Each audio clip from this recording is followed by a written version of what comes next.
You're listening to Thunder Quack Podcast Network.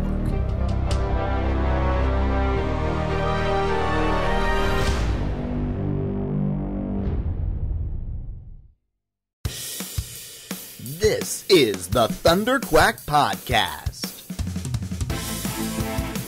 the official podcast of Thunder Quack Podcast Network, where anything can happen.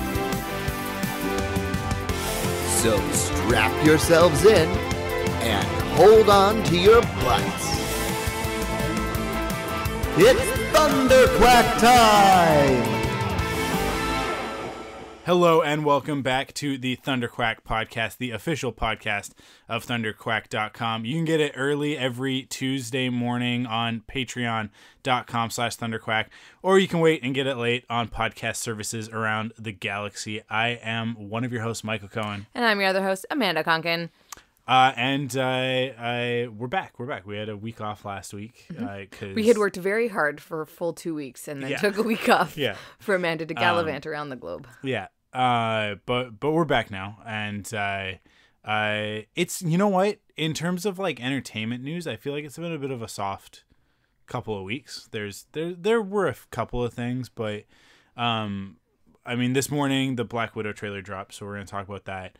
We're gonna have a listener topic to chat about for a minute, and then we're gonna do some classic quiver tangenting about politics and world affairs, and how there may be impacting the lack of entertainment news or the big entertainment news that we are getting. It does connect back into some entertainment news. So, but let's start with that Black Widow trailer. We can, yeah. I mean, you literally just watched it. I literally just watched it. But I had seen, like, people were posting about it, which was cool. And I was like, oh, another trailer is going to come out. So Taskmaster is Taskmaster is new to me. Yes. So, and I don't think that they were in the other trailers, or at least weren't featured as much. Taskmaster was in the last trailer, but this one is actually giving hints at plot. So yeah, Taskmaster is a villain from the comics. I'm hard pressed to remember whose villain he is, but not the Black Widow's villain. Not specifically, I don't think. Taskmaster is one of those characters that I don't think he's nobody's arch nemesis. Yeah, okay, fair. But he's kind of a character that shows up in a bunch of stuff. I mean, most recently he was in the Spider-Man PS4 game.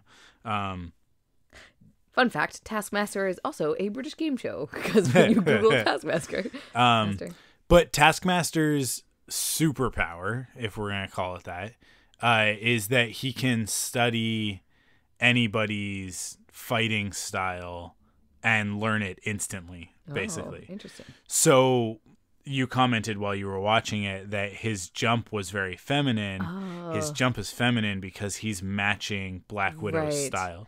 So if you go back and you watch you watch the trailer, it looks very much like something if you watch the previous trailer, you'll see him actually do other heroes' moves from the MCU. So he does a lot of Captain America stuff because he's got the same shield. And he does I think he does like a Black Panther move at one point, and like he kind of cycles between other characters sort of fighting styles in order to keep his enemies on their toes. Photographic reflexes is the official Interesting. He's not the only one with that ability. There are other characters in the MCU, and there are characters in DC that have that ability as well. But so he is, I think, the perfect villain to go up against Black Widow, because in a lot of versions, Taskmaster doesn't think of himself as a bad guy. Oh, interesting. Right? Okay, yeah. So, but she does, and so, she's a good guy who thinks that she's more of a bad guy, and he's a bad guy who thinks he's more of a good guy. So they're actually kind of like two sides of the same coin. That's cool. It's a very cool matchup, I think. I think very inspired, very smart. And it's also he's a hand-to-hand and like martial weapon which is type of like, character, which is what she does. Yeah. So like we've got two characters who are basically going to be on the same level, because his MO is reading somebody's moves and picking them up instantly, and her MO is reading somebody's moves and breaking them down instantly, right? Like that's Black Widow's best asset, is that like she can fight somebody for 5 minutes and then pinpoint their weaknesses. So it'll be a thing, I'm sure, in the movie of her fighting him and him doing something, and then she'll go, oh, well, if that's Cap's move, I know Cap's weakness. And she'll go to do something and he'll switch, or right? Whatever, yeah. Or so she'll be on her toes. She'll learn about her own weaknesses by mimicking his weaknesses. She might. That's I don't know. What are your overall feelings on it as a trailer, and your hype for this movie? So, okay, I sort of had comment on this like after I was watching, because I have it in my head. There's something so iconic about this score that like really just works for a trailer. I'm going to be really curious how they integrate it into the actual show. If it's even the actual music. Even if it's even in there. But there's something really sort of like it just really like sort of gets you in the right kind of like, it's kind of jarring and a little bit like alarmy and a little bit it sounds a little bit like an alarm. Like an alarm, like a breakout or something. But anyways, it's very synthetic. I'm interested in it. Like, I think that it'll be a unique movie. I think I'm going to go into it not thinking of it as an Avengers movie. Yeah. Because I think that would set me up not for success with just like the look and the tone and the feel of the movie, from what I can get. But I think that Scarlett Johansson, I mean, she's a leading lady and can hold her own. And I think that she's been set up for success, I think, with the cast that are surrounding her. So I hope that, it's the movie that I am the least excited about, that I'm the most excited about, if that makes sense. It's an MCU film. Yeah. And it's Black Widow finally getting her solo movie. Yeah. She just had to die to get it. That's all. But these trailers, the first ones I think got me a little bit more hyped. At this point, it's a little bit of like, okay, I get it. Yeah. Like, I mean, it didn't give me that much more information. Like, I think I have all of the information I need to know how I'm going to feel about this movie. Mm-hmm. And I don't think that there are going to be too many surprises in it. I think it'll be pretty by the books. It's an MCU solo film. They tend to be pretty safe. Yeah. And then it's the team event movies where they'll do something crazy. So I mean, like, it's gonna be awesome. The action's gonna be incredible. But they also are very much based around like the directors and the choices that are made. Like Thor Ragnarok could only have been that, right? Like they kind of get to like be who it is that they are, and they have their own personalities for sure. Flavor, yeah. But yeah, it's actually like, it's not that far away. We're less than 2 months. Yeah. You know, it's also not that far away. Mulan.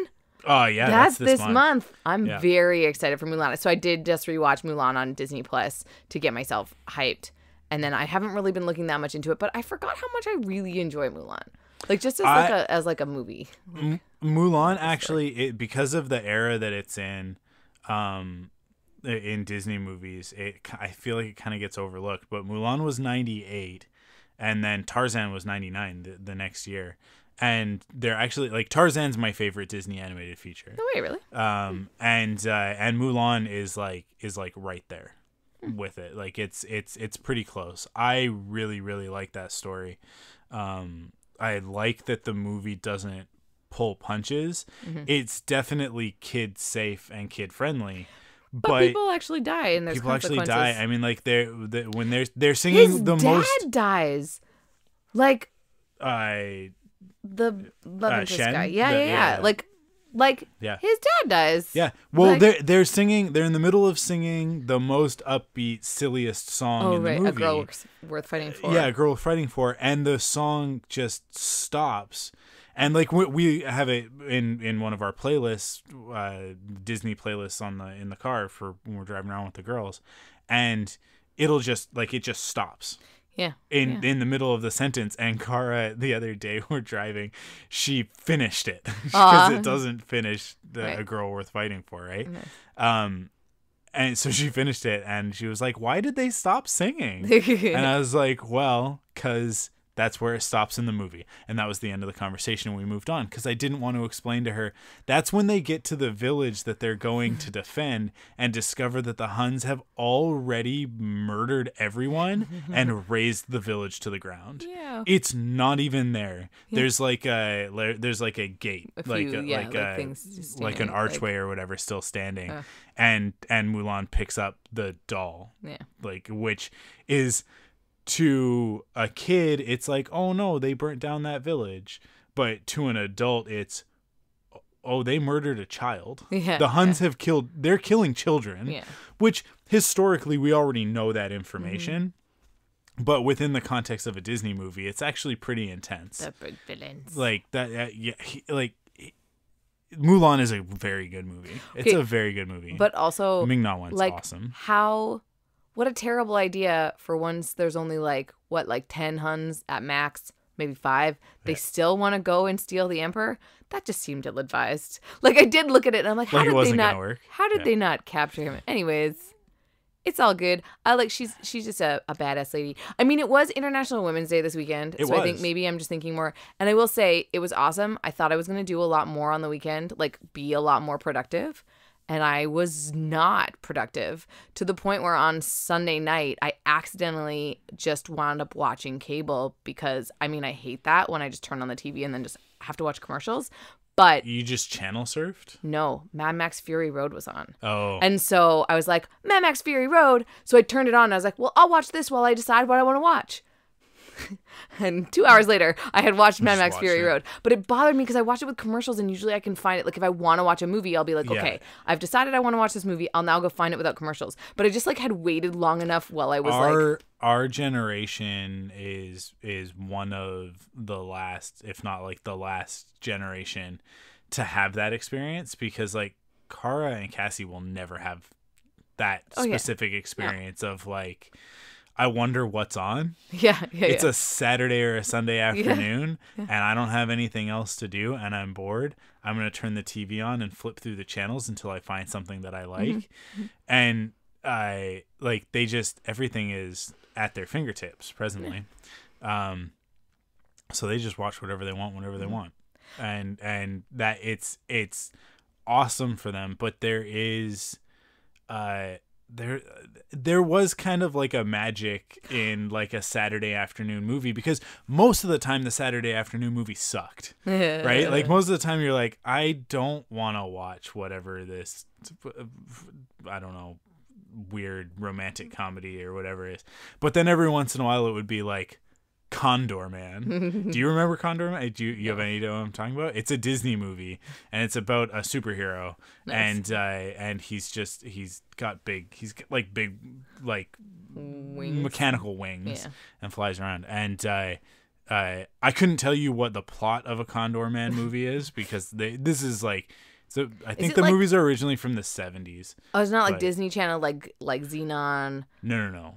And it's much older than that. This is I didn't have Disney Channel or cable or anything like that growing up. So, but I will say that was really nice. KCBQ, Fox 13. I would not have. Yeah. I get that reference. But I would not have just watched Mad Max Fury Road. But I forgot how so awesome and lady centric that movie is. It's almost better to accidentally. Yeah. So that's what I mean.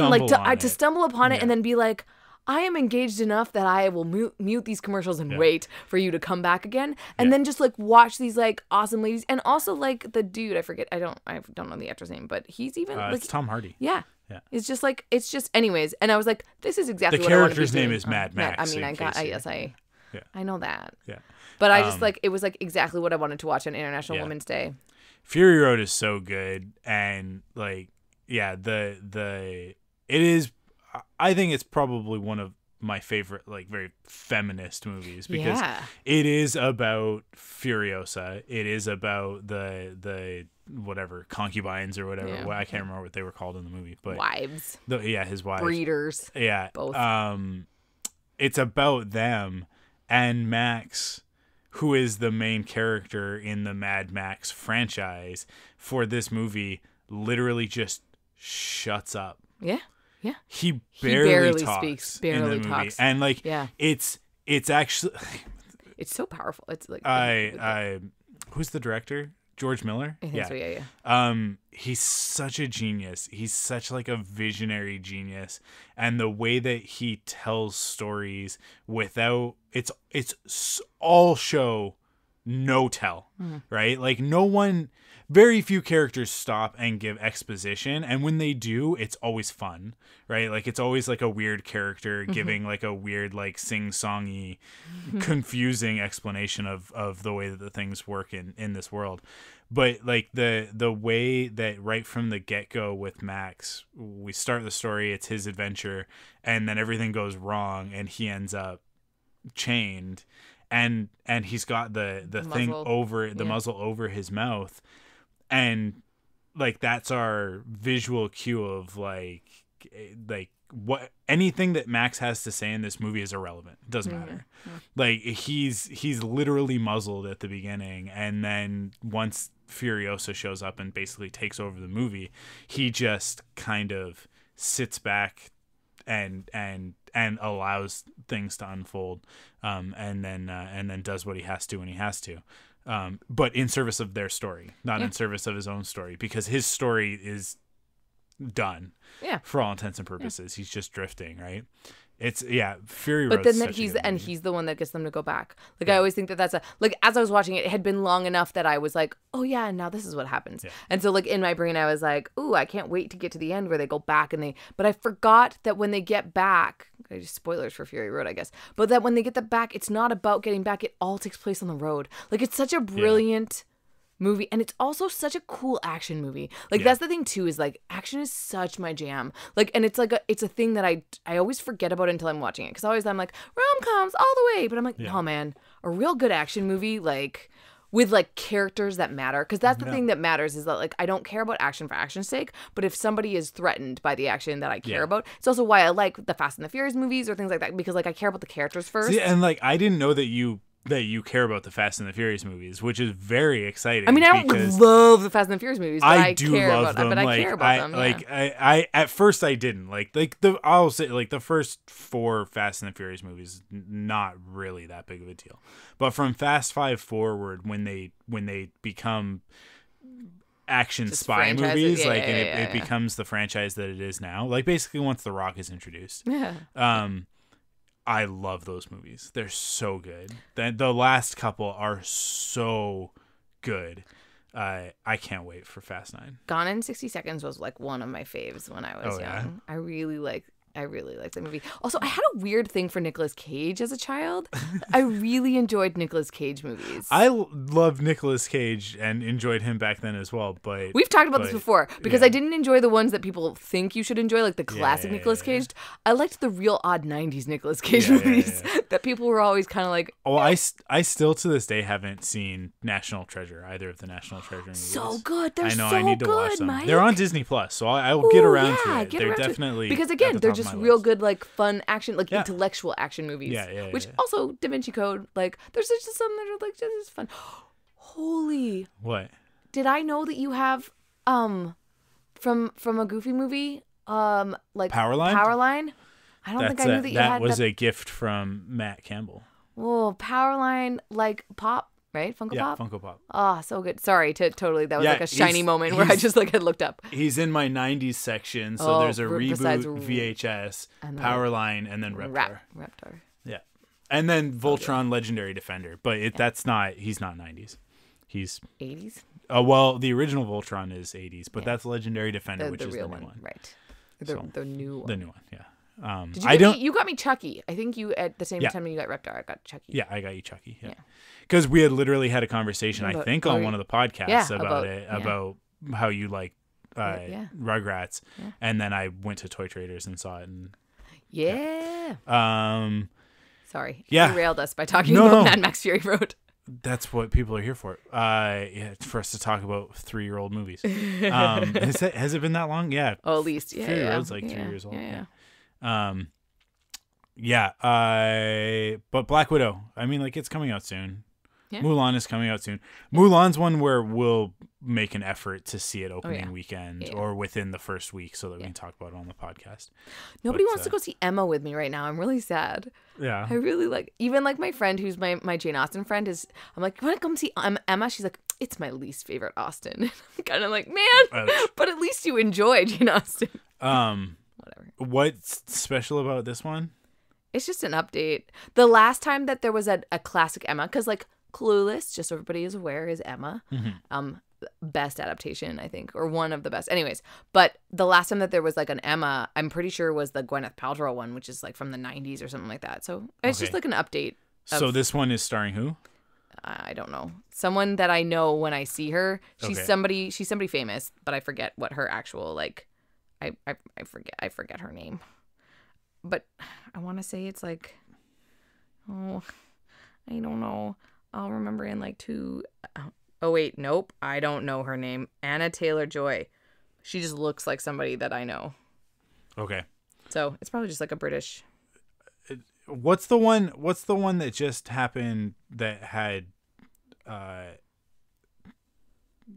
Hermione in it? Oh, that is Little Women. Okay. With Saoirse Ronan or whatever, and Ronan. Yeah, that I also haven't seen yet, but I really want to see. I actually kind of should. Bill Nighy, he is in this one. In Emma? Is in Emma. Yeah, I'm sure. Like it seems like a good get. Like I kind of like when they put a little bit. Like I'm sure she's famous, but like. Yeah, that is literally the only actor that I'm seeing in but this. Like yeah, but I like it because it means that they cast it then for the characters. Connor Swindles. Have you watched Sex Education? Not yet, no. You have to watch Sex Education. I know, I've heard that it's very Crystal good. and I just burned through it's only at this point 16 episodes. It's 2 8-episode seasons. If I don't get on it now, I'll be mad. You will get through it so fast because I guarantee the second you start watching this show, you're gonna get started watching it. I didn't. I think I started watching it when I wasn't in the mood to watch that kind of a movie.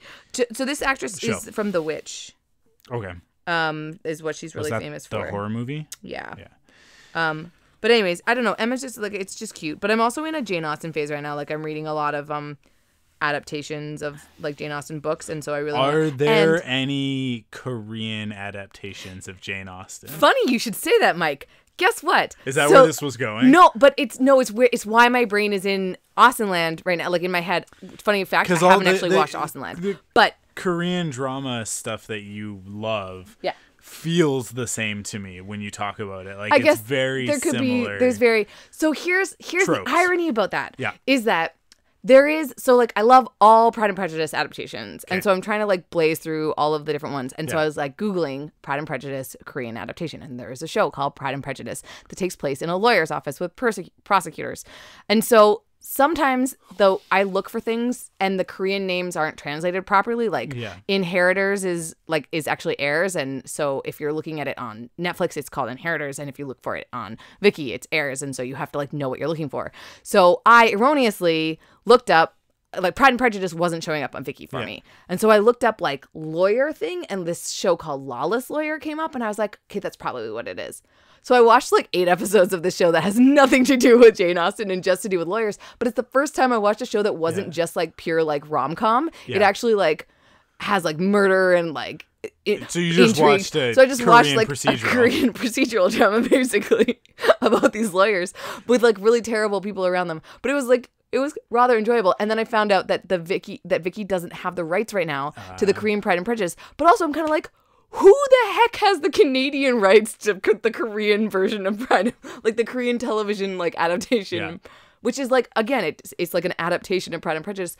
Like honestly, I'm racking my brain for who it is that has the exclusive Canadian distribution rights. Because who would have the exclusive distribution Canadian rights for a Korean drama? Yeah. I can't think of a single, because if it's not on Netflix and it's not on Viki, so anybody, I'm asking you in the world. Also, actually, if people could do me a favor, could you check on Amazon American Prime? On well, I guess I could look Crave. At Amazon Prime, but I can't imagine that Amazon Prime or Crave have Korean dramas. Amazon Prime's had some weird stuff lately. Yeah, Amazon Prime has weird things. I don't disagree with that. Because Cara and I went and saw Sonic the Hedgehog. I've talked about this a couple of times, and she's really into Sonic right now. So I wanted to see if there was any Sonic stuff. So on on Netflix in Canada, we have Sonic Boom and Sonic X on Netflix.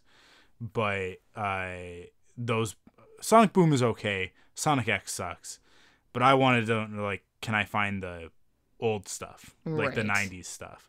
So I went on to all of the other services, and on Amazon Prime, they have all of it. I can imagine. Well, Amazon Prime has really old stuff on it. Yeah. The problem is, actually, I keep looking on Amazon Prime for Pride and Prejudice, but they only have like certain things. And nothing has Pride and Prejudice like the Colin Firth adaptation for free anywhere. You have to buy like a special package. But I guess I could look for Pride and Prejudice. Anyways, I'll look. But honestly, that's the other thing is like I just don't know. Oh, there's apparently an adaptation called Pride and Prejudice: A Latter-Day Comedy that takes place in Utah and is about Mormons. And I am intrigued. And there you go. Anyways, what was I actually talking about?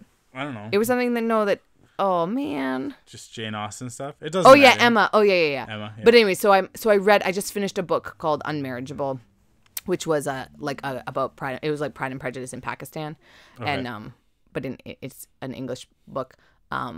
But it was like good and enjoyable, and so I was like, I get in like when I read stuff like that, I get in like a mood to watch more Pride, like more stuff that's like Jane Austen-y. So I'm on the lookout for some Jane Austen. On the prowl for some more for some of that Austen. For some of that Austen. Cool. Sure, but I haven't watched Austenland. And I refuse to watch Bridget Jones' Diary. I probably should get over it and watch Bridget Jones' Diary because I know that it's like the most classic adaptation. But like, I can't with Renee Zellweger. Yeah, that's fair because it's like I've never watched the movie, but just from clips and pop culture knowledge, I know that her British accent is. As bad as it gets. So British for me though. Is like I have a real hard time with some British shows. Like they just make me physically uncomfortable. And so that's really, I think, what that is. Because the thing that's really upsetting about that is that, like, I mean, Mark Darcy is played by Colin Firth, and it's like that's the Darcy character, and everybody loves, like, it's like a classic trope. In I don't know if you're aware, I'm gonna like give you some Pride and Prejudice knowledge here. That it's like an in joke that if you're doing a Pride and Prejudice adaptation, you have to get the Darcy character like wet in some way, so he's wearing like a see-through shirt, because in the like classic like BBC Pride and Prejudice like 6-episode series, when she goes like, just so everybody knows, the part that she actually like falls in love with him really arguably is when she actually goes to Pemberley. Like she accidentally, like, she goes to Pemberley and she thinks he's not there, and then he actually is there. And so in this series, he went for a swim wearing his clothes in his lake, and so he's like walking out of the lake like dripping wet, and he runs into her at his like mansion. And so it's like she just got out of like this beautiful house that she had said no to being the mist, because by that time he's already like proposed to her and she said no. And so it's the time that she not only just like saw this amazing beautiful house, but then she sees this like gorgeous man coming out of like just sopping wet and like wearing this. Anyways, it's great. It's classic. And so any good Pride and Prejudice adaptation will pay homage to Colin Firth being, Would you say that Kylo Ren shirtless in The Last Jedi is in that same wheelhouse? Oh yeah. Yeah. Oh, for sure.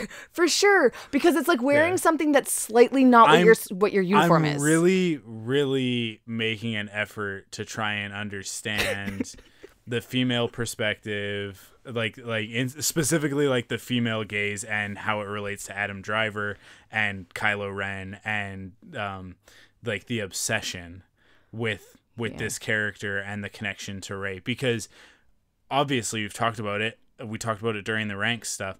I did not get like nearly as invested in that stuff in Force Awakens. Force Awakens, not at all. Like, he was just a sleazeball. And then in Last Jedi, it's like I could see they're trying to build something here, but I didn't understand it at the time. And I think I'm coming to understand it. I was actually talking to somebody about The Last Jedi today, and he was saying that he didn't like certain choices that were in it, which is usually the conversation that comes up when you're talking to somebody about The Last Jedi. Oh, there's cat hair all over the place in here. It's gross.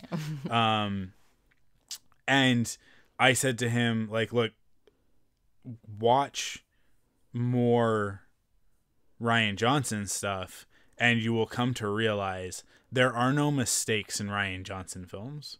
Even if you think that the Canto Bight stuff is dumb or you don't like it or whatever, it slows down the movie.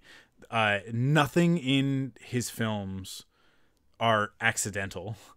He is such a meticulous filmmaker. And I was talking about something else entirely. We were talking about Luke Skywalker and some of the stuff with him. But now I'm taking my own advice. And it's like, obviously he was including that stuff because he wasn't thinking of it from a traditional male perspective. Like Rian Johnson was obviously vibing on all of this Jane Austen stuff that you're talking about. Like, and I bet you anything if you talk to him about it, that it would be like, yep, that was definitely in there. Interesting. Because there's the way that you talk about the Korean drama stuff that you like the romantic comedies and that sort of thing, and the way that you're talking about Jane Austen stuff right now, it's the same vibe that I get from now I have a couple of these Reylo friends on Twitter. And like at first it was like, okay, I'm just like, I'm trying to make peace with them because I pissed them off. And I don't want to be a jerk or like, you know, ignore that part of the Star Wars fandom because it's becoming a very big part of it. And then it slowly became like a curiosity of like why are they so obsessed? And now like it's transforming into like a mutual appreciation where I'm like, obviously this is there. It's there in the movie. I missed it because I was watching the movie with a purely male perspective and missing so many of these things. And I don't know, like, we don't need to revisit our ranking because all this does is strengthen The Last Jedi for me and cement it as number one. But I'm very interested when Rise of Skywalker comes out on home video in a couple weeks to watch it. And we're going to do a commentary. We're going to sit down and throw it on the TV and watch it while we talk about it. And I'm very excited to do that because now I have all this extra information that I didn't have the last few times that I saw the movie. And I want to see, I have my own problems with that movie, but the Reylo fandom has much bigger problems, and I'm like interested to dig back into it. But before I do that, I think I want to sit down and watch The Last Jedi again. And maybe even go all the way back to The Force Awakens so that I can sort of see it from the beginning there. Because, I was Reylo from Force Awakens. Darcy is like, he's a jerk, right? Yes. That's the enemies to lovers trope starts there. Kind of. And the thing with Darcy, and like, because I don't understand this trope. This is the thing is that Darcy is a jerk because society has set him up to be a jerk because he has been rich and privileged his whole life, and he thinks that he's entitled to everything. And if so you when just said that and didn't say Darcy and said Kylo, Ben Solo or Kylo Ren, it's exactly the same thing. So the thing that happens in Pride and Prejudice, and this is why I love adaptations no matter what, because it's always like a different version of this thing, and it's cultural, it's across cultures, because every culture could have a different version of this, right? Like there's different things that lead to different things. And one of the other things in Pride and Prejudice always is that there's another character, Wickham, who corrupts the youngest daughter. And that actually compromises Elizabeth's ability to like be with Darcy in the end, because it like could tarnish her reputation. So there's always like, that is like the core of it, is that like Darcy's there, he's a jerk. She hates him by the middle of the film because he's screwed up a lot of stuff for her family. He has been an outright jerk, but he loves her and comes to her in a point where she has basically like, they're in the same place, and she's so mad at him that she cannot go to dinner and like be with him. And he comes to sort of be like, why weren't you there? Like, by the way, I love you and I'd like to marry you. And she goes, are you kidding me right now? I hate you beyond all belief. How do you think I would ever marry you? Which is the second Death Star. But the thing, it's the fight on the second Death Star. But the thing for Darcy is that he genuinely does not understand how she could not love him. But because she says enough stuff to him where she's like, this is why I don't love you, this is why I don't love you, this is why I don't love you, and this is why I don't love you. Yeah. And none of those things are disputable. It's just perspective. Yeah. Like, he thought he was doing something really honorable, but when he read it from her perspective, he goes, oh, okay, I get how you think I was a jerk. Yeah. But the best part about this is that he writes her a letter and then leaves her alone. Yeah. And that's like ultimately the best thing about Darcy is that he goes, okay, sure. I'm sorry. Here's my perspective, but cool. And then he just like leaves her alone. And the only reason that they come back in contact is because she goes to his house because she's on vacation with her parents, and that's what they did in the olden times, and they just went to these big mansions, because she thinks he's not there, and she runs into him again. Yeah. And then he, by that point, has reassessed his entire life and realized that he's a jerk and acts differently towards her and her family because he changes who he is as a person. Also, he has a sister that he like loves, and she meets him with the sister, and you know how people like have different relationships with different people? Yeah. And it's that people around him start realizing, like, they start talking about him in a way that she didn't see before because they know at his core he was actually a good person. So this is I think why they're so upset is because what you just described is so close to Rise of Skywalker, but obviously Rise misses the mark, and then he dies at the end, and that's the thing that they're the most upset about. And I mean, I will say Mark Darcy didn't kill anybody, but certainly not galactic genocide. He didn't. Yeah. He wasn't that terrible. At the end of the day, my argument's always gonna be like, okay, so you got what you wanted. Kylo Ren survives. Ben Solo specifically survives. But to the galaxy, he's Kylo Ren. Although maybe he's not because he doesn't have the mask. Who knows? There are too many questions unanswered in the sequel trilogy. Because actually, like, I just convinced myself that it doesn't matter. If all anybody's ever seen is the mask, then if Ben Solo shows up again, there's going to be a handful of people in the Resistance for sure, right? Like, Connix definitely knows. Obviously, Poe knows. Obviously, like Finn and Rose know. But like, the majority of people did Snap Wexley know that Ben Solo was Kylo Ren? That's unclear, right? And a lot of people are dead. Yeah, a lot of them died in The Last Jedi. So there's really only a handful of people that might have had an issue with it. Maybe he could have survived. Maybe it could have been fine. Because he was Maybe a different. It was happy. Like a different. Anyways, it's the idea of circumstances and like. I think I might have become a Reylo in the last couple of months. Yeah, I did draw. You did. It was great. Kylo Ren.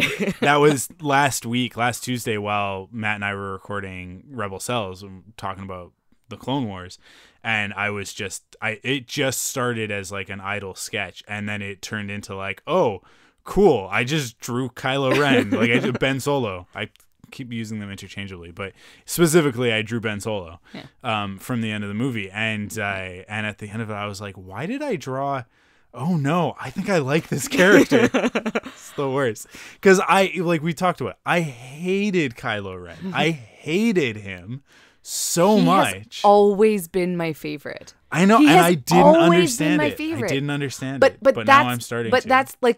But that is the thing, is like, when you like that scene where he takes off his mask, and the conversation with Rey, is he's just a boy that like is like manipulated by these but anyways, that there's something just always, and I remember like coming back from Force Awakens and you being like, how do you think those characters, and me thinking I was wrong at that point in time because you convinced me that there was no way on earth that they were going to make those characters be together. But I was like, no, but obviously, because they connected in that scene, like they connected so much that like she became a freaking Jedi because of him. Yeah. Like it's just like there's so much, but there was so much about just like him searching for something, and even in the forest and him catching. It's why I love that like Star Wars Celebration sketch, the one where he's holding her. And I think you might have mentioned it, but other people have mentioned it online to me as well. That like that's the way that he carries her is it's like a marriage carry or something like that. Yeah. It's sort of like when you scoop someone up and like through like across the threshold. Because he could carry her in like a fireman. He could have fireman carried her. But like that's how you take. He actually he's not taking a prisoner. No. He carries her like she's precious to him. Yeah. And that's like even very in that moment, important. Like very early in their story together. The first time he sees her, he picks her up like she's. This is why everybody needs to stop, slow down, and listen to other human beings, because the way you see the world is not necessarily the way that other people see the world. And that doesn't make you right or wrong. It just makes it a different perspective. And I had one ideology about this character and his journey and what that meant to Star Wars. And I am beginning to have a completely different antithetical understanding of Kylo Ren because of my exposure to these other ideas.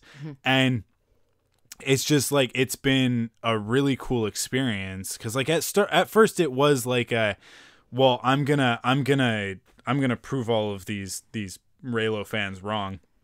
I'm not a jerk. I'm not an ass. I'm a nice guy. Right. And it kind of was a little bit spiteful of like, I'll show them how nice I can be. I'll be polite and I'll ask them questions, and then they'll feel like real jerks for being so mean to me. And then slowly, like that, opening the door, that little wedge allowed more information to come through, and for me to then become friends with some of these people. And now it's like a couple of them, like they're the people who I interact with on Twitter right now more than almost anybody else, because it's just because I have issues with Rise of Skywalker, and so do they. And there's like there's a common thread there, and so there's a bit of catharsis in working that out with people. And in that process, discovering what they love about this connection between these two characters, and then me discovering like, I think I actually really like this connection too, because it is actually very meaningful, and it does enrich the story, and it changes the dynamic. And it's almost a fulfillment of wanting Anakin and Obi-Wan to just kiss sometimes. And stuff like that, like which I say jokingly, but I think there are probably fans out there that have that feeling. But like this, like the thing is, and this is how we'll get into the conversation about politics. Everybody is so entrenched in their own belief structure, in their own ideologies, that like you just shut off possibility. And it's like, I love Star Wars, and I loved The Last Jedi before. I loved so many things about it, but there was this part of it where I was like, I don't care for that element. And then I start having these conversations, and now I'm starting to go like, I think I actually really dig it, and now I like that movie more. And that's like, there's no downside to that. There was no downside. I made friends. I expanded my understanding of Star Wars, and I expanded my understanding of women and their perspective and the female gaze, which is not something, is something that if you had said to me, I'd be like, yeah, I know what that is. And clearly I had no idea what it was, because I had this perspective that was like you guys are wrong. No, it's, you know, there's something too about like men in domestic spaces. So the thing about like that scene in Rise of Skywalker, because it's so funny that you equate it to like, it's just so, because this is just my lived reality. Like I've never equated Mr. Darcy with Kylo Ren, but the fact that like in my brain, that's such a common, like I just live that narrative all the time, that I understand that, and the ability to change your mind and how is like enriches like all of the narratives that I read basically. But if you're thinking about, because I kind of liked Anakin, right? Like I liked Anakin when we were like, I liked, but that's how we became friends. yes. But there are scenes where they like try to make Anakin sexy, and it just doesn't work. And one of the problems is that they're not thinking about Anakin from like a female perspective. Anakin is always presented through a male gaze. Like anyways. It's just like to deconstruct that he's powerful. He's basically but even when he's in his house, like he's wearing, like he's sort of put upon, and he's wearing this weird robe thing, and like it's just like he's not presented in any way that is like interesting. But there's twice where Kylo Ren is like really, and it's when you see him in isolation just doing things himself. Like the first one is the first time that they force connect, where he's just like getting his face fixed, and he's just like in this sort of silent space, and he just sort of like stops and is like, there's just something really endearing. When endearing. They don't notice each other. They don't know each other. They just notice and that then something's and he happening. what is it, like Risky Business slides outside, and he's just like just this little like kid that's kind of like, what's going on? And then he's like, and then she asks him something, and he clocks it. He heard her, but he chooses, he's thinking it through, and instead he tells her something. Like, it's this idea that like she says villainous snake, and he says, you're not doing this. Question. And he's saying, he's like, the effort would kill you. Like he understands that it's just the change of perspective on that character is so fascinating to me, because I had so many ideas about, and I really thought that I knew what they were trying to do with him and why he existed in the narrative, and then all of this kind of changes that. And so before, I took those moments as like, he's a jerk, he's just a jerk. So when he's doing that, he's just being dismissive. He's like, whatever, have your little temper tantrum. But that's not what it is. It's, I don't care that you're mad. I understand why you feel that way. I am a jerk. Because I accept those things about myself, but I have feelings for you, so I forgive it. In his brain, that's what he's thinking. A little bit more, and he's like curious. He's like, why? What's going on? He's just like, I'm not going to engage in the fight because I don't want to fight with you. I actually just want to kiss you on the face. Yeah. Right? Yeah. So like in his brain, he's just like, yeah, whatever. How is this happening? Yeah. Like what's going on? I imagined something and it became real. Yeah, right? Like, yeah. if you really like sort of someone is fulfilling my every wish. Yeah, no. How did we end up in such a deep Star Wars conversation without ever planning to? Always. Because we're us.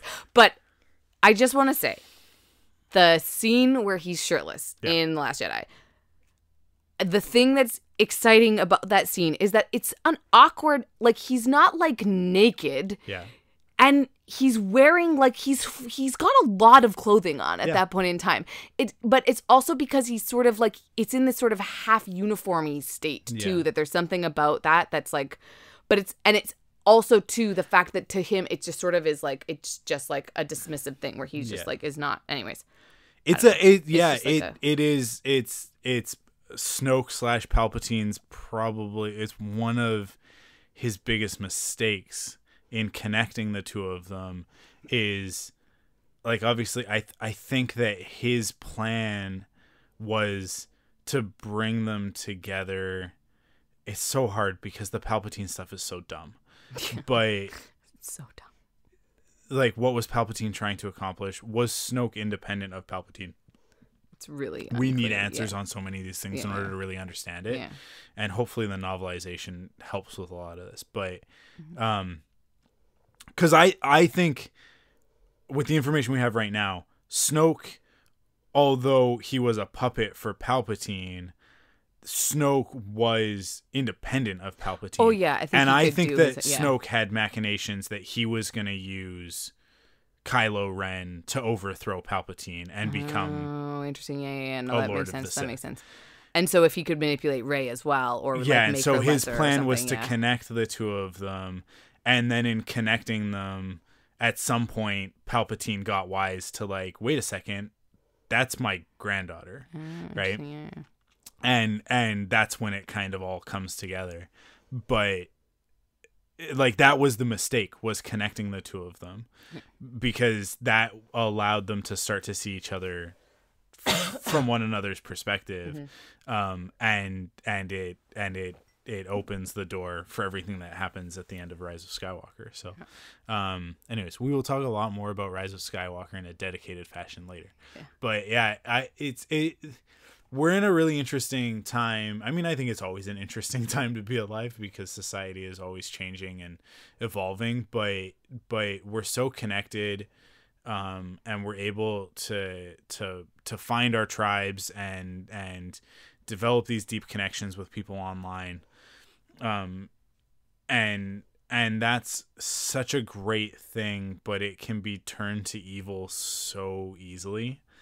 And it's so frustrating to see it even on the liberal side with the Democratic Party. They like, look, I don't think that Joe Biden is a great candidate for president of the United States. Far from it.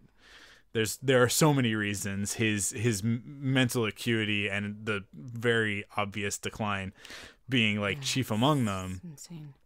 But like we're in such a bad spot right now with the Republican Party and how much power it has, and be careful what I say here, because I don't mean to say that Republicans are all evil. It's not the Republican Party that is the problem. It's the unchecked power. It's the imbalance in their system right now, because it's supposed to be a two-party system for a reason.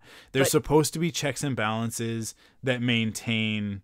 And you have to lean into some extremist values in order to maintain that power, because the population doesn't know any better. And it's like, I think for me, the issue is that there are so many sort of single issue people, or people that are just about one extreme or the other, or one specific candidate or one specific thing. Yeah. And I think that that you see it, that Republicanism tends to like lean into that extreme a little bit. Well, I think that one of the problems is that the right-wing ideologies, some of which are perfectly fine and acceptable and should be ideologies in a democratic society, like things like small government and stuff like that, and you know, I isn't it pretty federalist, like independence of states versus nation, exactly. And like that it's sort of like checks and balances type system. That stuff is definitely important, but I think that when that stuff is bent towards and I don't think that this corporate stuff is Democrat or Republican, liberal or conservative. I think but I do think that corporate politics takes advantage of right-wing ideology, and I think that the way in the United States especially that Christianity has become so tied to the right-wing ideology, it's not an accident. It's there because it's a construct, a machination that people in power have put there to connect these two ideologies, so that Republicans are able to go out on the campaign trail and say to people who consider themselves good Christians, these are your values because this passage in the Bible says so, and you take the words in the Bible as literal truth from God. Therefore, if I can tell you this says this, you now have to vote for me, because to vote against me would be to vote against God, right? Which is just, and it just is like, but at the end of the day, that's in service of maintaining a power structure that allows corporations to do whatever they want and get away with, in some cases, I think, literal murder, right? And it's just with the way that the and obviously like with midterm elections, it kind of swung back a little bit towards the Democratic side, but like for a while there, it was the Republican show, and like they had everything, and certainly like Trump abusing his executive powers left, right, and center. That was fun. Every opportunity. And he's still doing it. It's just that like right now we're more concerned with the world falling apart because of whatever other thing that's in the news story. Right now it's coronavirus, right? But all of that stuff, they you know, like they just do stuff like he just signs things when nobody's paying attention now. So policies go through all the time. It's crazy. I was telling you about the book that I was reading before we started. Everything is Eft. Yeah, you can say Eft. A book about hope. And the interesting thing about it is that it's so up my alley because it's talking about like the uncomfortable truth that really we don't matter and nothing matters. And so what he talks about in it is the idea of faith and the concept of hope, but he does it in a way that I think is very secular, but you can't get away from a conversation about hope without talking about religion. Yeah. But the way he's doing this is all very scientific and breaking down like why religions matter, like theistic religions, but then also talking about ideological faith, like capitalism or socialism or things like this, and then also like the like I don't know, like the cult of personality or whatever. He doesn't call it the cult of personality, but like the idea that all of these things, like right wing or left wing, there's these things that set us up to like believe in something or have faith or all of these different things. But one of the things he talks about too is, and it's making me reevaluate because, you know, extremism in any form is not good, and there's a lot of left-wing extremism, which is interesting, and he breaks that down a little bit. Like it's a very fair, I think, in like scientific like approach to how we deal with such a messed up world, and a lot of it comes from the idea, and I haven't finished the book, I'm on like chapter 7, but hopefully I'll finish it very soon. But he is talking in this book about how individuals and what we think about, we constantly are being, like there's a whole chapter on how to start a religion. And it just talks about how you manipulate people to believe different things. Yeah. And that it's so like in the way that he does it, where he's just like, if you examine anything that people follow, here are the basic tenets of religion, of ideology, of sports, of like all of these things where it's like, what do you need to get people to day after day believe the same things that you believe and act on that? And it's just really, really interesting how all sides do it, like right and left. The thing that's scary about Joe Biden that I think is interesting is that, or at least from a liberal perspective, the thing that I find it interesting is that people are like, someone, I don't know if this was real, but there was like a quote somewhere that was like a Donald Trump thing where he was like poking at Joe Biden, saying that like, actually I'll do better at Joe Biden than like keeping you more protected and like more socially like protected than Joe Biden could. Like he was pushing Joe Biden more central than his idea, because Joe Biden is such a centrist candidate in a way that is like, when you're combating somebody that is so extreme, they know how to use extremism on both sides of that. It's like it's like the center, in my opinion, is not, it's safe, but it's not gonna do anything exciting. Like it's not gonna help the world or it's definitely maintain status quo, right? And I think that's one of the things that people are saying right now about this upcoming election is that like Trump versus Biden is okay. Well, let's not vote for Trump because that's a vote for putting children in cages and travel bans and all sorts of crazy stuff that they've been doing. But a vote for Joe Biden, even if it's like to return to the previous status quo, like people were still dying. Yeah, and that's bad stuff was still happening even when Obama was president, and it's like it's not a progressive move forward, which Bernie Sanders or Elizabeth Warren were like, they were both trying to do progressive moves forward. It's also the reason why I don't think that either one of them can be the presidential candidate. Warren would have been my vote if I were American. That's how I would have voted. But because I think that she's an incredibly smart person, and actually has the leadership skills that it would take in order to make some of these things become a reality. But the problem there is very simple. I mean, like I broke it down very simply for Crystal earlier when she was like, I don't understand why Bernie Sanders can't. And it's like, well, because he's a Jew. And I say that as a Jew. There's just, what we've discovered in the last 3.5 years is that America, North America, the world is a lot more racist, specifically anti-Semitic and I don't know, anti-black, I guess, anti-African American, but it's not just America.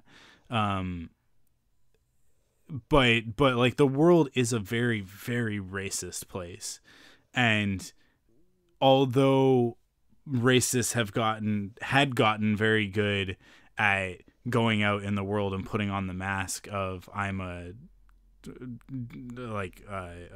decent human being that cares about his fellow man, the scariest thing that Trump has done is embolden them to come out of the shadows and just speak their truth, right? And like that, like it just that reality and the I think institutional sexism, racism, misogyny, all of that stuff just tells me that like look at what happened with Hillary.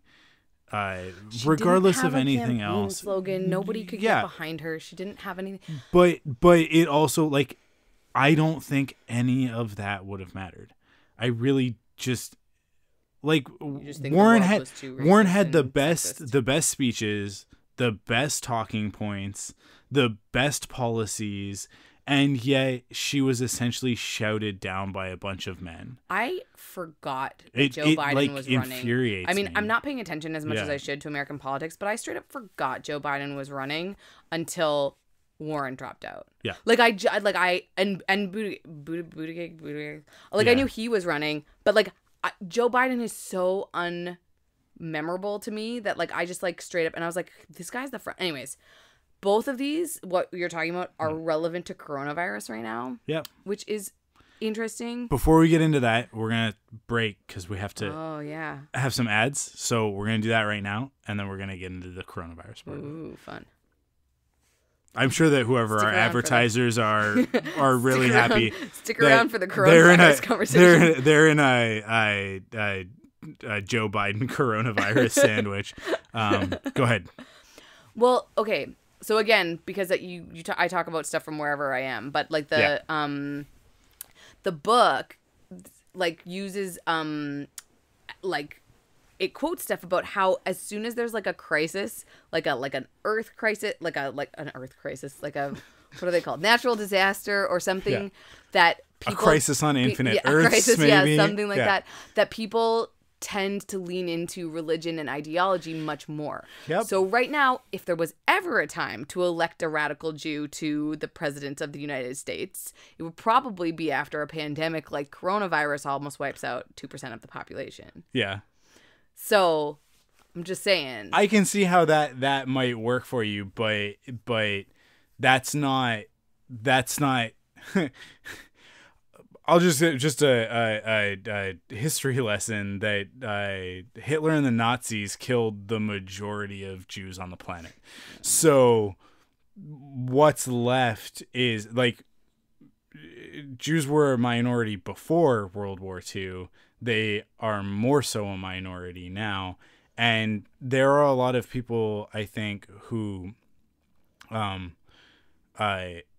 identify as Jewish, like myself, but that like I wasn't raised Jewish. I didn't go to Hebrew school. I wasn't bar mitzvahed, like none of that stuff, right? Like I'm talking about religion, I'm Christian, right? But my heritage is Jewish.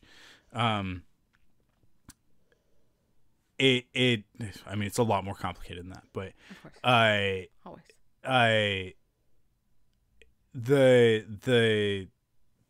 the Jewish culture has been very sort of diluted by history, right? And by the passage of time. So that ideology, Jewish ideology, I don't think is one that really has a lot of sway. Whereas Christian ideology just bulldozes over everything it encounters. Right. But I didn't. So here's the. And that's the Republican ideology. But you can call me ignorant because that's what this is a little bit. But I actually didn't know Bernie Sanders was Jewish until a couple weeks ago when somebody tweeted, "Hey, just in case people are upset now that there's only like white men running. Yeah. I would like people to remind people that there was like swastikas like drawn, and I was like, oh, Bernie Sanders is Jewish. I guess this must have happened just after Warren dropped out. That some he had a rally last week, and at his rally last week, one specific guy showed up with a flag and like draped it and was screaming basically. But the man, society is so effed. Like honestly, and I mean, I pay a relative amount of like attention to politics, and Bernie Sanders' religion in no way. I don't even know if he's Jewish religious, if he's like religiously Jewish or if he's like culturally Jewish or. I think it's more cultural. He doesn't. It's not like he gets up there and he like quotes the Torah. But that's the thing is that like it in no way was a factor in what I thought about Bernie Sanders. To me, Bernie Sanders is the dude that got arrested at a bunch of protests when he was in his 20s, right? Like that's what I think of Bernie Sanders. So I just think, I don't know. It's just sort of like I would love to believe that the world is ready to elect a Jewish man to be the president of the United States. I would love that, but like I said, like we've learned so much in the last few years how many people out there would actually, given the chance, welcome back the Nazi Party and its ideologies, specifically the murder of people like me and my family, right? Like, and that it's beyond upsetting for me. Like it's at times terrifying that reality is still out there, that something that I didn't choose to be and that my family certainly didn't choose to be, and like Cara and Cassie have, like, they didn't decide to have the last name Cohen. And traveling in the United States is something that like I have to think about. Right? Because who knows when things swing one way or the other in a specific area that I might be traveling through. Washington State is very, very right wing, and there's a lot of anti-Semitic pockets in it. As close to us as like an hour away. So it's but that's not new. I've known that most of my life. But it's the fact that they've been emboldened to like comes back again, like their beliefs have been validated by the current office of the president of the United States, which is that's the scary part. That's the truly terrifying part, is that a government that should know better and historically but I guess, like, when I talk about that and, like, I'll prove myself wrong. America didn't get into the war until it became their fight. They didn't care about Jewish people being murdered, right? It wasn't until Pearl Harbor that America was like, well, I guess we should do something about this. Thankfully, being Canadian, we have a better track record there. Injustice was happening. Because we were mostly British at that time, to be fair. Sure. But yeah, but still, like, it, you know. Does anybody outside of Canada know how much we have an affinity with the Netherlands because of of World War II? It's like one of our only things was that we like liberated a lot of the Netherlands. Yeah. Like that. I just think it's cool. Yeah, and if you travel there with a Canadian flag on your awesome. Backpack, it's you get treated very nicely. But yeah, like this coronavirus stuff, I think it's actually not a big deal at all. There are certainly things that we should all be doing, and being informed on this stuff is important. And it's a big deal to certain immunocompromised or like elder populations. Like, yes, there is a high risk. There is a danger to people who are at risk, but to the rest of us, wash your hands. And if you're feeling sick, if you have the ability, and this is what really sucks, is that a lot of people don't have this ability, people in the service industry and that sort of thing, they can't just stay home. But if you have the ability, like, just stay home. If you think you've got a cold, if you think that you're sick, just don't go out. Don't expose other people. So the scary... But this is stuff that we should be doing regardless, we should be doing like this is how we should treat each other, yes. and how we should take care of ourselves on a regular basis. Hygiene is a good idea, and now we're just being reminded that we should be washing our hands and not putting our hands in our mouths after we've touched money and which is public facilities. I've now become like a hand washing fiend. Yeah. There was a second part of my coronavirus like politics thread that I'll remember later and bring up. But right now, let me tell you about brunch on Saturday, where I went for brunch. Yeah. It's coronavirus related. Don't worry, I didn't go off topic. But I went out with my friend who is a server in the Vancouver service industry and has been like not getting a ton of shifts recently, and is like, if I get sick, I cannot afford to not go to work.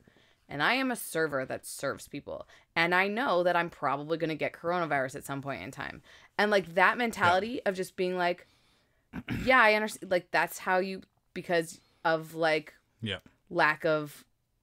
So anyways, while we were there having this conversation about coronavirus, at the end of my dinner, at the end of my like, the woman came around to like refill coffee, and she's like, "Do you want a little bit more coffee?" I was like, "Yeah, I'll like have a little bit more coffee." And then took my coffee cup that I've been drinking out of, and took the pot of coffee and touched it right up to the lip of my coffee mug as she poured it, and then did the same thing for my friend, and then I watched her do it at the table beside me, and I was like, I cannot drink this coffee anymore. But like, basic hygiene is like such a like, just be safe in how you're like, I don't know, but also there's like a certain amount of like responsibility that also that comes in at the service industry. Like, I think so. The panic has set in right now, and it's a little bit ridiculous, and like the toilet paper thing, the bottled water thing.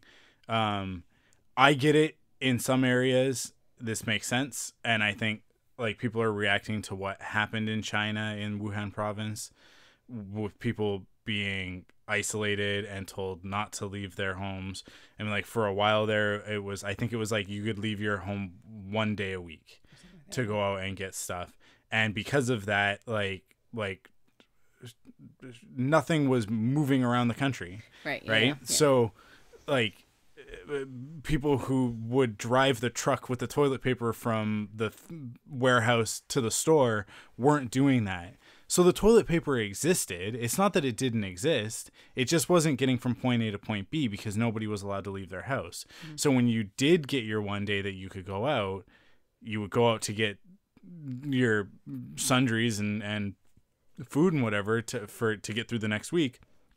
And there would be nothing because there's nobody to do it. So that created a situation there, and I don't know, like I'll just plead ignorance on this. I don't know what the drinking water situation is like in China, so I won't talk specifically.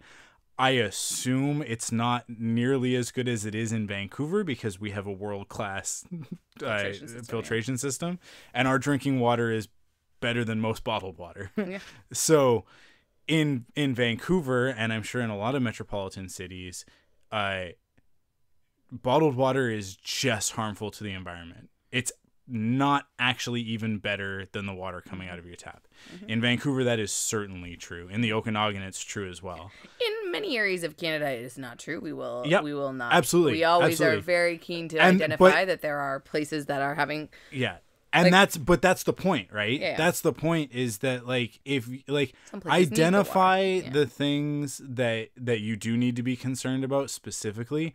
Don't react emotionally to the panic and just do the thing that everybody else is doing, like just the sort of mass hysteria. I hate using the word hysteria now, knowing its origins, the context of it, but how you know, mass panic. Yeah. I don't give into that stuff because like what is true for one scenario isn't true for another.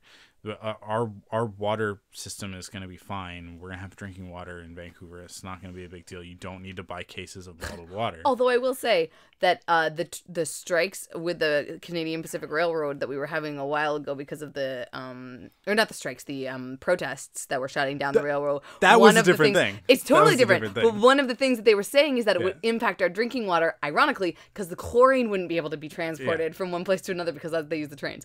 I thought that was interesting. Yeah. It's when all these social things impact one another. Like that is really the scariest thing right now is actually not the virus. Because here's the thing. Most people are going to probably get coronavirus. Yep. Like it's a virus. You're going to get it. You're going to stay home. You're going to get better. The majority of people in cases. The majority of people haven't even noticed that they've had coronavirus. And that's why it's spreading so much. Yeah. Because they just think, I've got the sniffles. I've got a little bit of a fever. I don't feel good today. But the thing is that it's like if it shuts down stuff on a massive scale, that it's going to start to have serious economic consequences. Which brings me to what I think is the most important topic about coronavirus right now is, I take it back. There are lots more important things. But from my perspective and my industry, it's already having significant impacts on the future of the film and television landscape for the next year. Yeah. So if people don't know and they haven't heard, South by Southwest got canceled. Yeah. South by Southwest is one of the largest conferences in the world, or like festivals. Not only is it a film festival, but also like tech, like music, VR, like all sorts of stuff, like art and theater and it's an intersection of a lot of different pieces of art and tech and prestigious festival. Yeah. A lot of people too, to get into South by Southwest, you have to be a premier, which means that you can't have really premiered elsewhere. So you use South by Southwest as a way to get connections. And anyways, it's going to have a huge impact on people that were trying to sell films and make connections. Yep. Right now, too, there is a ban in France on any gathering of more than 5,000 people. And if people, I'm sure, are aware, the Cannes Film Festival takes place in France. And that takes place in May. Yep. And last year, the Cannes Film Festival changed the fabric of cinema for the year because Parasite won the Palme d'Or. And everybody knows what happened with Parasite after that. So this year, there was so much hype about rethinking the intersection of art house or highbrow film, for a word, like a better or worse, whatever word you want to use for films that are showcased at the Cannes Film Festival, having an actual intersection with the populist entertainment that is awarded at the Academy Awards as being this sort of great breaking ground to be like, what could we possibly do in the next years to come for heralding independent foreign cinema or just independent cinema in general that could actually have these substantial consequences. So they've been planning people have been planning for the last year what is going to be featured at Cannes, what they're applying for. So the Cannes Film Festival has serious things where they bring all these people and this population into the media landscape and the market to sell work internationally and get stuff picked up. And there are very cool, awesome things that even me as a filmmaker wants to be a part of. Like the short film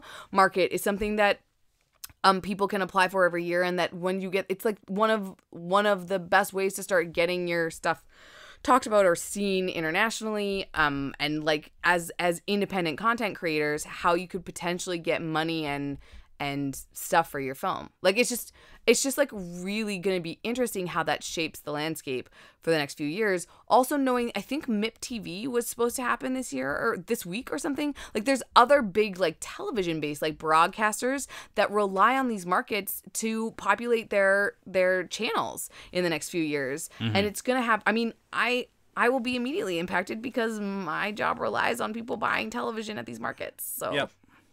Yep, and those two examples certainly won't be the last. And depending on how long this goes on for, it could affect a bunch of things.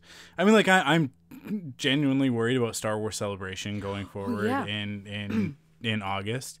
We're still a ways out from that, so we'll see. And hopefully it'll be. Oh, and this is something scary too, because I keep thinking the summer will be better, because also hotter populations are not feeling the impact as much in certain areas. But so Trump used this so I get a lot of my facts from the John Oliver show because I like John Oliver. Last week tonight with John Oliver, and his coronavirus episode, he used a bunch of Trump quotes where Trump was saying, "Oh, it's okay, the summer months are coming and the virus will be dying." There's a precedence for that, specifically the 1917 flu pandemic, where there was a decrease in the number of deaths over the summer because the virus started getting died off. But when winter came, the virus came back with a vengeance and killed way more people. Yeah. So it's this idea of like that might not necessarily be a good thing that it gets better over the summer because the virus might mutate and come back worse than ever. I think that's something to be concerned about, but it's also out of our control. Oh yeah. But I think what people need to remember and what they need to do right now is just like be conscious of it, be aware, try not to panic, try not to worry or have too much anxiety about it. Don't manifest sickness in yourself because sometimes that happens too. And especially when you get paranoid that there's people coughing all over the place. It is the cold and flu season. People are sick. And it's March. Yeah. If you're in North America, if you're in the Northern Hemisphere, that means that spring is beginning and allergy season is beginning. So it's like I sneezed like 4 times today. I'm not sick. It's just it was 9 degrees today. It was really nice it was out. beautiful over the weekend. So it's like it's been switching back and forth between rain, which makes all the plants very happy, and then sun, which makes the plants all very happy. So like everything is starting to basically come back to life, and when that happens, everybody's allergies come back. So it's just like I think like at first there was the concerns of the racial profiling and stuff like that was going on with like Asian people being unfairly targeted and that was my other thing that I was going to talk about, that if we're talking about a political climate in which racism is rampant, no better example than what has been happening with the coronavirus. People are jerks. Like honestly, how like I don't know. Yeah. I don't know, so man. I think like with everything, people just need to take a step back, relax. Wash your hands and don't be a racist. Wash your hands. Don't touch your face. Don't put weird things in your mouth. Like these are things that we teach kindergartners. We just need to take our own medicine. Don't touch your face is one of the hardest things. It's so difficult. I touch my face all the time. Apparently beards are unhygienic and it's got me going like, do I really need the beard? And it's like, yeah, I definitely do. I don't have a chin. I thought like the evolutionary precedent for beards is that it keeps stuff out of like isn't that why eyebrows exist? It keeps stuff out of our eyes, and like beards are like protective in some way. Yeah, but I think like beards hold on to a lot of germs, and then so if you touch your beard and then touch other parts of your face, that's like like my mustache goes in my mouth all day. It's just the thing that happens because you take a drink from a cup and water gets on it, and it's just that's so funny. The nature of having hair dangling from your top lip. It's just the way that it works. It's so funny. But yeah, like if everybody can be thoughtful and just a little bit more careful, it should decrease the spread of the virus and slow it down a little bit, which means that hopefully we get a bit of a reprieve over the summer, and hopefully it doesn't come back in the winter with a vengeance, having mutated. But hopefully we also buy ourselves some time to fast track better diagnostic medicine in order to determine whether or not people have it, because that's been a really big problem. Better treatment methodology, so isolation and that sort of thing. Manufacturing of materials to help with that, like masks and whatever. There's a lot of people who stand to make a lot of money from this, of course. And then the last thing, and the thing that'll take the longest, which they're saying it's probably 18 months out, is a vaccine. But by that point, and I think that that point, enough of the population will already be vaccinated, because once you get the virus, it becomes a vaccine. Like, do people understand that if you get coronavirus and you survive, you're kind of inoculated against it? So, like. Also, I wonder how much. So, like, I got a terrible. I mean, that's why I was sick for. Like, I think we podcasted remotely last time we podcasted. I got like one of the worst colds that I've ever gotten, or flus, or I don't even know what it was. But I wasn't having respiratory issues, and I was like fatigued. I was actually like achy, which is not a sign of coronavirus. So I didn't have coronavirus. I just had a terrible flu. No, we know what happened to you. You said it on the podcast. Yeah, I got you had a bit of a cold. Yeah. And then you got a vaccine for hepatitis. And then my body was like, and your body reacted to your vaccine. These things. Yeah. I can't fight both of these things. You did the thing you're specifically not supposed to do when you're about to get a vaccine. Yeah. If you're sick, don't get your vaccine right now. Come back when you're not sick. Yeah. Okay, fine. Don't be me. Don't be stupid. But I'm hoping that maybe my body is now a little bit more resilient because it already had like a real terrible time. That's not how that works. In fact, it means that your immune system is compromised because it was just fighting. Fine. That's the Dragon Ball Z Goku thought process of like, oh, every time he gets beaten, he comes back stronger. Yeah. Like that's literally the mechanic of that character is Excellent. Like if he survives a fight, when he heals, he's like twice as strong as he was before. Goku. There we go. But that's dumb and doesn't make sense. Because for the most part, like if you get the crap beaten out of you and you're like heavily injured, the next time you go to do something, those injuries, even if you heal, like they don't go away forever. Yeah. If you break a leg and it heals, and then you like do the same activity that could have broken it'll probably break again, probably in exactly the same place that it already broke. Oh, let's stop talking about breaking things. Gross. Yeah. We've talked a lot. Cool. This is a long episode. It was a long episode. A lot of things. That's it. I'm done. I'm tired. Yeah, me too. I actually do have a little bit of a sore throat. Oh no. Oh no. I think I have coronavirus. No, I just have a sore throat. That is not one of the symptoms. I just have sinus issues all of the time, so I won't notice. And again, these are some of the problems. Don't hoard toilet paper. It's not going to help you in the apocalypse. It doesn't protect against coronavirus to begin with. Upsetting and embarrassing is that I was like running out of toilet paper, so I had to go buy toilet paper. And I didn't want people to think I was like just buying toilet paper because everybody was buying toilet paper. I did too, and I said this happened last week, and it was late, and we've been doing other stuff. And I said to Crystal, I do actually need to. She was like, "Can't you just wait until tomorrow or the next day?" And I was like, "Because we had toilet paper, we had like 5 or 6 rolls left."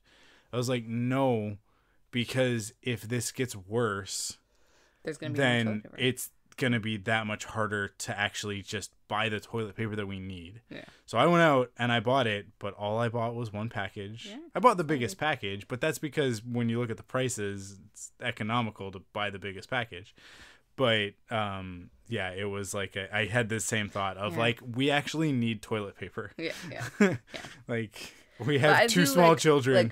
We go through a lot of toilet paper. Kudos to stores that are like being like, hey, we're gonna limit what you can actually like. Yeah, Superstore did the opposite, and I want to call them out for it, even to our meager audience. That is mostly not Canadian. Just said like, buy whatever you want. Superstore moved the toilet paper to the front of the store in like the feature area and put it on sale. And there was toilet paper at the front, like right at the front of the store when I went in, and then bottled water right behind it. Oh yeah. So they just went ahead and capitalized on the panic and just added to it, because by doing that, it made people go like, "Oh, I really do need to buy toilet paper." Yeah. And then the whole aisle was basically gone, except thankfully for the exact brand that we buy. Nice. So I was very grateful for that, but very good. Yeah. Cool. We've been talking for a long time. Thank you for listening. As always, you can... nope, that's not how this one goes. There's nothing to as always. No. It's the... Oh, as always, you can always... Oh, we didn't talk about Pokemon! We didn't talk about Pokemon. Dude, that was what we were supposed to talk about on this episode. How did that happen? Yeah. Sorry, Ty. That is the one thing. You asked us to talk about Pokemon. The one thing. We'll save it for next week. It's the one thing that we came into the podcast being like, we're going to talk about Pokemon today. It's not topical. He just wanted us to talk about Pokemon. But now we're excited to talk about... Oh, man. I can't believe that. We were like worried. We're like, we're not really sure what we're going to talk about, but good thing Ty wants us to talk about Pokemon. So we'll talk about Pokemon. Okay. We will talk about Pokemon next week, I promise. But we will actually talk about things that people want us to talk about. Yeah. Maybe every other episode. Last episode we talked about something. Yeah. Well, I will do a better job this week. It totally slipped my mind, and as I realized that I hadn't done that, I also realized I hadn't posted the thing to ask people what they thought about the latest episode of Clone Wars. I have to record that podcast tomorrow. There's not going to be enough time for people to leave comments on that either. And I just need to get my social media schedule in my brain and in my phone. But we've now previewed what you're going to actually hear on next week's Thunderquack. That's a new fun thing. There you go. Right? Yeah, it's a new feature, not a bug. Thank you for listening. You can check out all of the other great podcasts in the Thunderquack network by heading to thunderquack.com. And you can follow Thunderquack on social media. Just search for Thunderquack. I'm not going to give you the URLs. I don't know what they are. You can follow me on Twitter and Instagram. I'm at Arkwolf, ARKWULF. And I'm at Akonkin, AKONKIN. That's Twitter and Instagram. You can add an 86. I've been tweeting recently. Yeah, you have. You absolutely have been tweeting a little bit more. I'm trying to tweet a little bit more. If you like what you hear, why would you can support us in 3 ways. I've added a new one. Ooh. Yeah. First is by going to whatever podcast service you listen to us on and leaving a rating and a review. Hopefully a positive one. Talk about how you just love how we bummed you out about coronavirus. I'm sure we're not the only podcast. There are multiple other ones on the Thunderquack network that you can equally be bummed about. Yeah, I did talk for 10 minutes about hand washing on Rebel Cells last week. Leave us a review, hopefully 5 stars, because we're so great. iTunes, Google Play, Spotify. Yeah, Spotify. Are we on Spotify? I'm pretty sure Thunderquack's on Spotify. That's cool. Yeah. Is Quiver on Spotify? I don't think so. It will be though. Everything will be once I get everything moved, which I haven't really done any work for. You can also support us. As always, why support us? We need the help. Yeah. Well, we do. I need somebody to come help me be able to pay people to do this. I'm not joking. You can also support us by going to store.thunderquack.com and picking up some merch, like a lovely t-shirt or none of the Thunderquack stuff is in there yet, and I really need to get around to putting like the Thunderquack logo and stuff. I put on my Quiver scarf the other day and realized like how lovely that, like I really do like the design that we have for that. So so store.thunderquack.com for that stuff. You can get all sorts of things, mugs and scarves, and you can get bedding. We are on here at the Thunderquack podcast. There you go. Last but not least, you can head to patreon.com/Thunderquack and support us with your monthly pledge and get some cool rewards like access to the Facebook group and the ability to submit topics for future episodes, as well as ad-free episodes and Thunderquack Uncut, where this week we talked about my baby pooping. That's a real topic. Quality content. That's a real topic that you can pay extra money to It was hear. a real Mike and Amanda home show today, I will say. It was like we talked a lot about ourselves, our lives. But I think we needed, because we weren't sure what we were going to talk about that was nerdy, so I think we were saving all the nerdy things for the actual podcast. It's true. So that we could like have things to talk about on Thunderquack. Yeah. This is cool. You can follow us on Spotify, man. I'm going to follow us.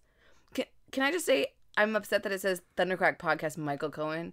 Like, how come you're the only one that gets to be on there? Oh, I'll fix that. It should say Thunderquack Podcast Network. Good. Yeah. Cool. Cool. Awesome. Thank you guys for listening, and we'll be back next week. Bye. You got nothing. I know. I forget every time until the moment that I'm supposed to say something, and I go, wait, I still haven't come up with an ending. Worst.